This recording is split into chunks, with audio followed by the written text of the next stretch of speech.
Nasib terpidana kasus Vina Cirebon, Sudirman, kini terungkap. Sudirman sebelumnya sulit ditemui, bahkan oleh keluarganya sendiri. Bahkan ada isu bahwa Sudirman hidup nyaman. Kini Sudirman mencabut kuasa dari pengacara yang ditunjuk Polda Jabar.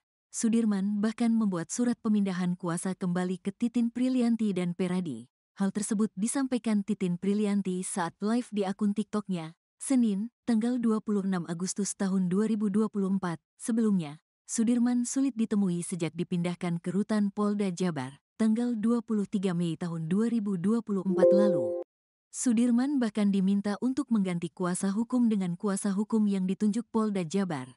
Sudirman sempat hanya bisa ditemui ibu dan ayahnya saja. Pertemuan tersebut pun dilaksanakan di ruangan Dirkrimum Polda Jabar. Bahkan, saat sudah dipindahkan ke Lapas Bancai Bandung, Sudirman masih sulit untuk ditemui. Keluarganya sempat tak bisa menjenguk lantaran adanya surat pernyataan yang ditulis Sudirman bahwa dia tidak mau ditemui siapapun. Akhirnya setelah bernegosiasi dengan petugas di Lapas Bancai, Titin Prilianti pun berhasil menemui Sudirman. Saya tanya Sudirman. Katanya, iya bu, saya disuruh pengacara bikin pernyataan gitu, kata Titin, Senin. Padahal Sudirman sendiri mengaku ingin bertemu dengan kakaknya dan kedua orang tuanya. Bahkan mereka berpelukan sambil menangis saat pertama kali bertemu. Kakaknya bawa selembar kertas dengan materai. Di situ Sudirman tanggal 22 Agustus tahun 2024 mencabut kuasa dari pengacara yang ditunjuk oleh Polda Jabar, kata Titin. Surat pernyataan itu ditulis tangan oleh Sudirman dan mengatakan ingin memilih pengacaranya sendiri. Tidak mau yang ditunjuk Polda Jabar, kata Titin lagi. Surat pernyataan yang ditulis Sudirman itu kemudian dibawa oleh Titin Prilianti ke Peradi untuk diketik ulang lalu diserahkan ke pengacara yang ditunjuk oleh Polda Jabar. Kini, Sudirman pun surah resmi kembali mempercayai kuasa hukumnya kepada Titin. Arahan dari Pak Oto, dibuat surat kuasa yang lebih rapih.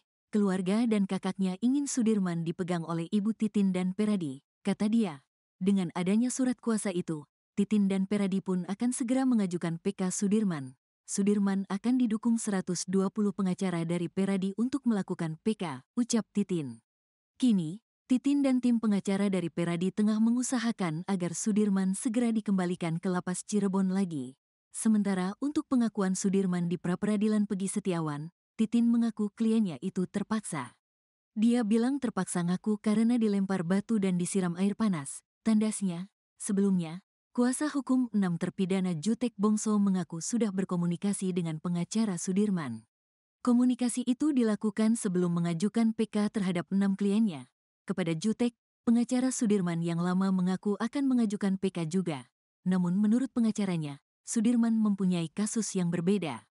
Sudirman ini kata PH-nya mengakui, tapi tidak mengakui membunuh, tapi memukul 6 kali kepada korban pada peristiwa itu, kata Jutek Bongso beberapa waktu lalu.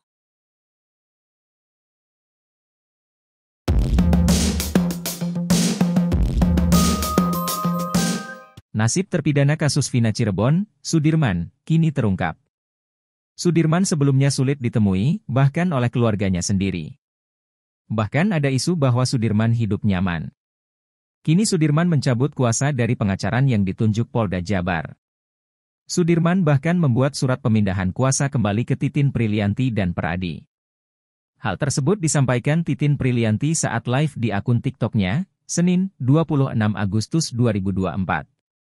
Sebelumnya, Sudirman sulit ditemui sejak dipindahkan ke Rutan Polda Jabar, 23 Mei 2024 lalu. Sudirman bahkan diminta untuk mengganti kuasa hukum dengan kuasa hukum yang ditunjuk Polda Jabar. Sudirman sempat hanya bisa ditemui ibu dan ayahnya saja. Pertemuan tersebut pun dilaksanakan di ruangan Dirkrimum Polda Jabar. Bahkan, saat sudah dipindahkan ke Lapas Bancai Bandung, Sudirman masih sulit untuk ditemui.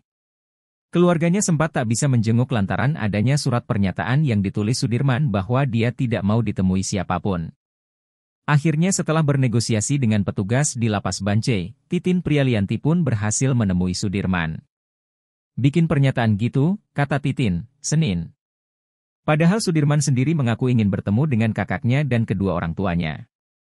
Bahkan mereka berpelukan sambil menangis saat pertama kali bertemu. Surat pernyataan itu ditulis tangan oleh Sudirman dan mengatakan ingin memilih pengacaranya sendiri.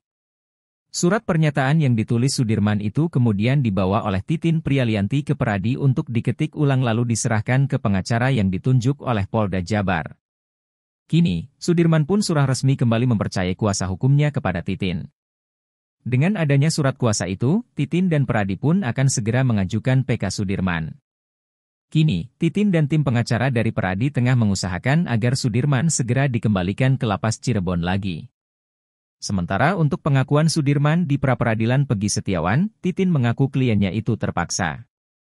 Sebelumnya, kuasa hukum 6 terpidana Jutek Bongso mengaku sudah berkomunikasi dengan pengacara Sudirman. Komunikasi itu dilakukan sebelum mengajukan PK terhadap 6 kliennya. Kepada Jutek, pengacara Sudirman yang lama mengaku akan mengajukan PK juga.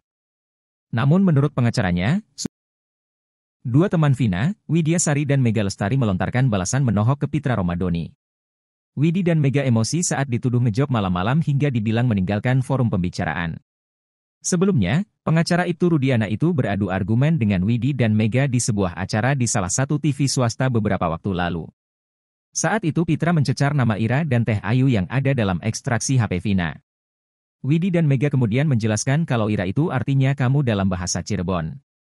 Pitra pun terlihat berapi-api saat mengatakan chat itu bukan ekstraksi HP Vina, melainkan HP Mega. Widi dan Mega tertawa mengingat perdebatannya dengan Pitra Romadoni saat itu. Gak ada celah buat aku sama Mega ngomong, kata Widi dikutip dari Bravos Channel, Senin, 26 Agustus 2024. Hal itu diakui Widi dan Mega membuat mereka bingung harus bagaimana. Kalau mau menjelaskan, sama dianya udah diserobot lagi, jadi akunya bingung sama Mega, kata Widi. Pengacara Widi dan Mega, Muchtar Effendi mengatakan kalau Pitra Romadoni ini seperti Tarzan Kota. Sebab ia hanya tahu bicara lantang tanpa mengerti kasusnya. Dia berbicara, bersikap, tidak mencerminkan sebagai seorang pengacara, dia hanya menceritakan seperti seorang komentator, kata Muchtar. Menurut dia, pengacara itu saat berbicara harus berdasarkan bukti dan fakta. Bahkan menurut Muchtar Effendi, kliennya itu lebih bertetika daripada Pitra Romadoni. Karena mohon maaf, mereka orang kampung tapi mereka tahu etika. Dibanding yang katanya pengacara kota tapi tidak tahu etika sama sekali, jelasnya. Ia menyinggung soal tudingan Pitra pada Mega soal chat ngejob hingga memintanya diperiksa penyidik. Soal chat ngejob dia mengkonotasikan negatif sehingga menyuruh Mega diperiksa.